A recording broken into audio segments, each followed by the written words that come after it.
Hello नमस्कार साथियों, स्वागत करते हैं एक बार फिर से आप सभी का फिक्स टारगेट 2.0 परिवार के एक और नई क्लास में। जितने भी स्टूडेंट ग्रेजुएशन सेकंड सेमेस्टर का एग्जामिनेशंस भारत के किसी भी यूनिवर्सिटी से देने वाले हैं और यदि आपने मेजर पेपर, माइनर पेपर या फिर एमडीसी पेपर तीनों में से किसी भी पेपर में इंग्लिश सब्जेक्ट का चयन किया है, तो आइए हम आज से इंग्लिश की क्लास स्टार्ट कर रहे हैं। और आज के इस क्लास में आपके सिलेबस के अकॉर्डिंग हम यूनिट नंबर फर्स्ट पर चर्चा करेंगे। आपका यूनिट फर्स्ट, जहां पर आपको एक इपिक पढ़ना है। इपिक कौन सा है? तो आप कहोगे सर यहां पर हमें इलियाड के बारे में पढ़ना है। इलियाड जो कि किसके द्वारा लिखा गया है? आप कहोगे सर होमर के द्वारा लिखा गया है। ये सारी बातें मैंने आपको सिलेबस बताते टाइम ही बता दिया था कि आपको क्या क्या चीजें पढ़ना है। सिलेबस अगर आपने नहीं देखा है, वीडियो के डिस्क्रिप्शन में आपको लिंक मिल जाएगा, आप वहां से सिलेबस भी देख लीजिएगा ताकि आपको आइडिया हो सके कि सेकेंड सेमेस्टर में आप क्या क्या पढ़ेंगे। आइए हम यूनिट नंबर फर्स्ट की बात करते हैं। तो यहां पर इलियाड को पढ़ने से पहले हमारे लिए जरूरी हो जाता है हम होमर के बारे में पढ़ ले, ताकि यहां से जो शॉर्ट टाइप क्वेश्चंस पूछे जाएंगे, कुछ ऑब्जेक्टिव टाइप के क्वेश्चंस पूछे जाएंगे, आप उसको भी आराम से कर लोगे। तो हम यहां पर जानेंगे बायोग्राफी ऑफ होमर, यानी कि होमर के जीवन कथाओं के बारे में, इसका जीवन परिचय करेंगे। एक बार आप लोग सेशन को लाइक नहीं किए हैं, लाइक कर दीजिए, अपने सभी दोस्तों को शेयर कर दीजिए और चैनल पर नए सब्सक्राइब करके नोटिफिकेशन बेल को ऑन कर लीजिएगा, ठीक है। आइए होमर के बारे में जानते हैं। तो अगर हम बात करते हैं होमर की, तो देखिए होमर के बारे में बहुत सारे इतिहासकारों के द्वारा या बहुत सारे ऐसे साक्ष्य हैं जो कि प्रमाणिक रूप से कोई ऐसी जानकारी प्रदान नहीं करती है। जैसे कि होमर के बारे में कुछ इतिहासकारों के द्वारा बताया गया है कि होमर नाम का कोई व्यक्ति था भी या नहीं था। या फिर देखिए होमर जो एक शब्द है, इस होमर शब्द का अर्थ होता है अंधा। अब आप ही सोच सकते हो कि कोई व्यक्ति अपना नाम अंधा क्यों रखेगा। तो इस तरीके से भ्रामक तथ्य जो है होमर के बारे में आती है। इसके बावजूद भी होमर जो है अपने आप में एक काफी फेमस पोएट माने जाते हैं।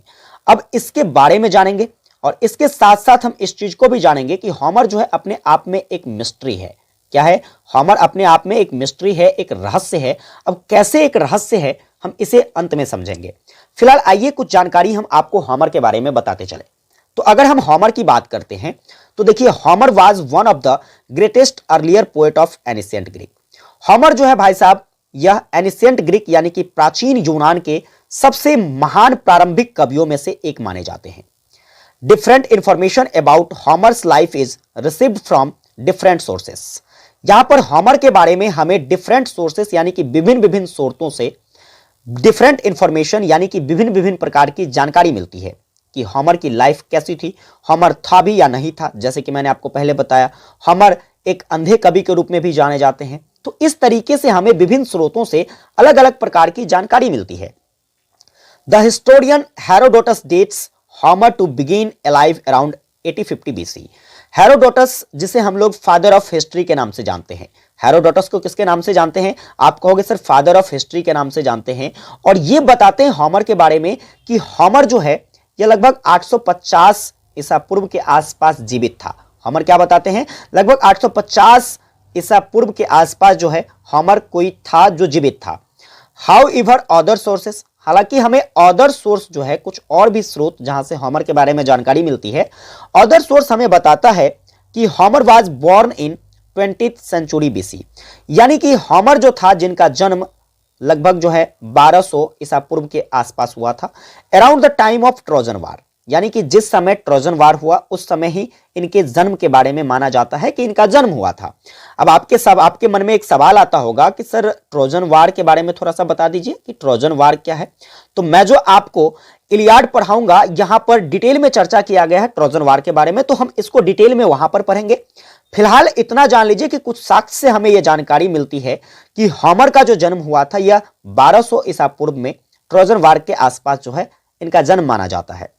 इसके बाद अगर हम जानते हैं तो he is reputed author of the Iliad and the Odyssey. इनका जो एक फेमस रचना है जो कि इलियाड है, और इनका क्या है, एक और रचना ओडिसी है, जो कि एक क्या है तो भाई साहब यह two epic poem that are the functional work of ancient Greek literature. यह यूनानी साहित्य में जो है एक तरीके से महाकाव्य के रूप में जाना जाता है। किसके रूप में जाना जाता है? आप कहोगे महाकाव्य के रूप में।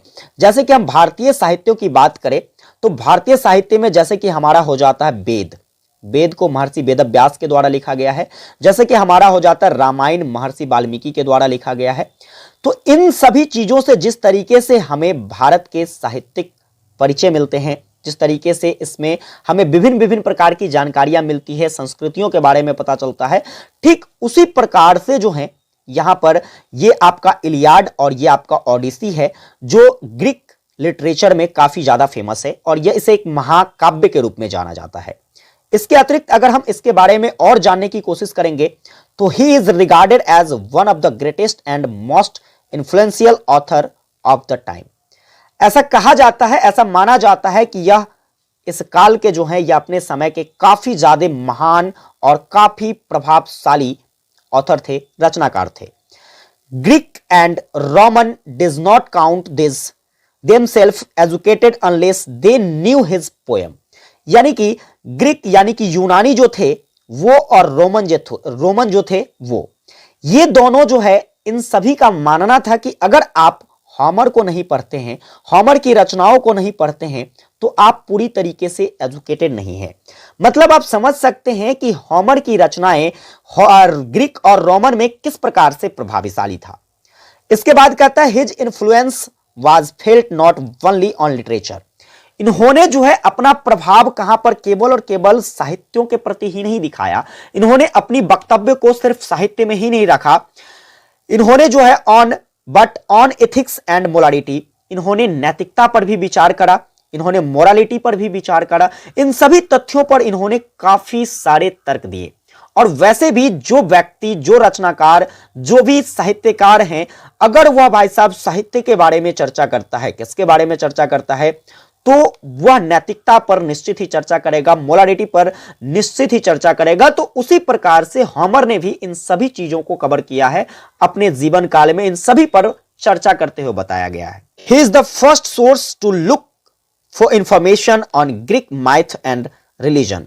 यानी कि ग्रीक माइथ एंड धर्म यानी कि रिलीजन, यानी कि ग्रीक में जो है विभिन्न धर्मों या फिर कहे तो इनके माइथ के बारे में जो है एक यह सबसे पहला स्रोत माना जाता है जो जानकारी बताता है। कौन बताता है? तो होमर की जो रचना है, होमर की रचना जो कि आपका इलियाड हो जाता है, जो कि आपका ओडिसी हो जाता है, इससे जो है यह पहली ऐसे सोर्स माने जाते हैं यूनानी साहित्यों में जहां से इसके धर्म के बारे में, यहाँ की संस्कृतियों के बारे में, विभिन्न विभिन्न प्रकार की चीजों की जानकारी जो है किससे मिलती है? तो इनकी रचनाओं से मिलती है। अब इसके बावजूद भी yet despite his prominence we have no freedom evidence that he ever lived.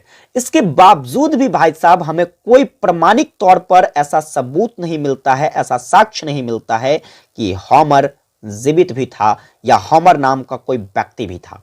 मतलब आप समझ सकते हो कि इतने सारे प्रभावशाली तर्क दिए गए, इसके बावजूद भी इसके बारे में कोई वास्तविक जानकारी हमें नहीं मिलती है। इसके बाद यहां पर कुछ ऐसे तर्क हैं जो कि इनके जन्म स्थान के बारे में बताती है। अब वह तर्क जैसे कि in ancient time 7 different city claimed the honour of having been his birth palace. ऐसा माना जाता है कि प्राचीन समय में जो है 7 ऐसे अलग अलग जगहों ने क्या किया? तो इनके जन्म स्थान होने का गौरव प्राप्त किया। यानी कि कुछ ऐसी जगह जैसे बताया जाता था कि यहीं पर होमर का जन्म हुआ था, कुछ ऐसे जगह थे जो वहां के लोग बताते थे होमर का जन्म यहीं पर हुआ। इस तरीके से 7 ऐसे जगह थे जिन्होंने अपने आप को होमर को लेकर चर्चा में रखा कि होमर का जन्म यहीं पर हुआ था। None of this assertion can be validated, लेकिन इनमें से कोई भी जो है वास्तविक उनका जन्म स्थान नहीं था। हाउएवर, हालांकि Homer may have come from the island of Chios on the western coast of his of Asian minor on Turkey. In earlier time of family of the same name lived there can claimed him as an ancestor and devotes themselves to the recitation of his work। देखो यहां पर कहा जाता है, हालांकि इसके बावजूद भी ऐसा माना जाता है कि होमर जो है, Homer may have come from the island, यानी कि आइसलैंड में जो है, ठीक है, आइसलैंड जहां पर एक एशियन माइनर को अभी हम किसके नाम से जानते हैं? तो आप कहोगे सर तुर्की के नाम से जाना जाता है। तो इन्हीं के पश्चिमी क्षेत्रों में, ठीक है, पश्चिमी भाग में एक जगह था, वह जगह किस नाम से जाना जाता था? तो चियोस के नाम से जाना जाता था। किसके नाम से जाना जाता था? चियोस के नाम से। तो ऐसा माना जाता है कि इसी जगह पर जो है होमर रहा होगा, ठीक है, ऐसा कल्पना किया जाता है कि चियोस जगह पर जो है होमर रहा होगा, क्योंकि होमर के नाम के ही, ठीक है, होमर का जो नाम था सेम नाम से जो है वहां पर कुछ लोग रहा करते थे, वहां पर उसकी कुछ फैमिली रहा करता था। तो इस तरीके से एक दावा किया जाता है कि चोस में जो है होमर नाम का कोई होमर नाम का कोई व्यक्ति रहा होगा, ठीक है, ऐसा कल्पना किया जाता है। और ये जो फैमिली रहते हैं जो कि इनके नाम से रिलेटेड ऐसा ये दावा भी करते हैं कि वह जो है भाई साहब वह हमारे पूर्वज रहे हैं, क्या रहे हैं, पूर्वज रहे हैं, और उनके द्वारा जो वर्क है उसका जो है हम लोग अनुसरण करते हैं। इस तरीके से जो है उन सभी के द्वारा ये चोस में रहने वाले जो वहां पर फैमिली हैं उसके द्वारा दावा किया जाता था।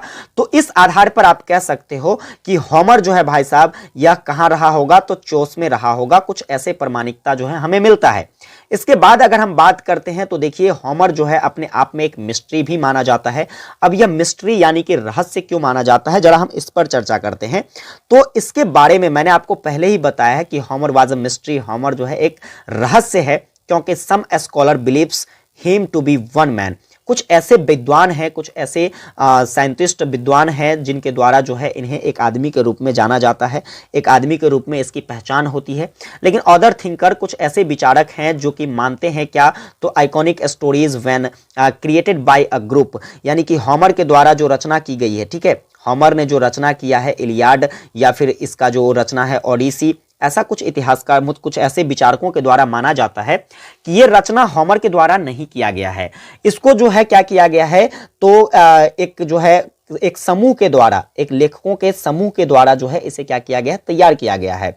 A variation of the group ideas stream from the fact that storytelling was an oral tradition and Homer compiled, यानी कि ऐसा कहा जाता है कि होमर ने जो है इसको क्या किया है, इसको लिखा नहीं, इसको कंपाइल्ड किया है, यानी कि विभिन्न विभिन्न लोगों के द्वारा जो है क्या किया गया, तो इसके संबंध में, इसके बारे में जानकारी बताई गई और होमर ने जो है क्या किया, उसे कंपाइल किया, उसे रचना नहीं किया। समझ गए? तो इस तरीके से डिफरेंट टाइप के जो है जानकारी हमारे बीच आती है। हम इस आधार पर कह सकते हैं कि Homer was a mystery. Homer जो था भाई साहब एक मिस्ट्री था, एक रहस्य था, और अभी भी यह क्या है, तो होमर एक मिस्ट्री के रूप में ही है, यानी कि होमर इज अ मिस्ट्री। ठीक है, उम्मीद करता हूं आप होमर के बारे में ये सारी जानकारी आप अच्छे से समझ गए होंगे कि होमर जो है आखिर कौन था।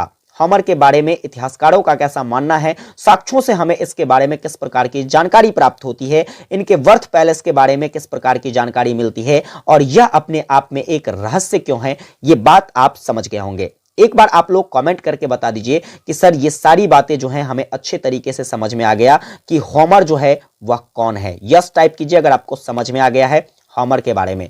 होमर क्या है, होमर कौन था, और होमर के जन्म के बारे में क्या बताई गई है, होमर की रचनाओं के बारे में क्या बताया गया इतिहासकारों के द्वारा। इस तरीके से तमाम जानकारी जो मैंने आपको आज के इस क्लास में बताया है वो आपको कैसी लगी कमेंट करके बताइएगा। अगर आपको क्लास हेल्पफुल लगी, चैनल पर नए सब्सक्राइब करके नोटिफिकेशन बेल को ऑन कर लीजिएगा। सेशन को एक प्यारा सा लाइक करके अपने सभी दोस्तों को ज्यादा से ज्यादा शेयर कर देना ताकि सारे बच्चे जो है क्लास को ज्वाइन कर सके। विशेष आप लोगों से अगली क्लास में मिलेंगे। जय हिंद, वंदे मातरम।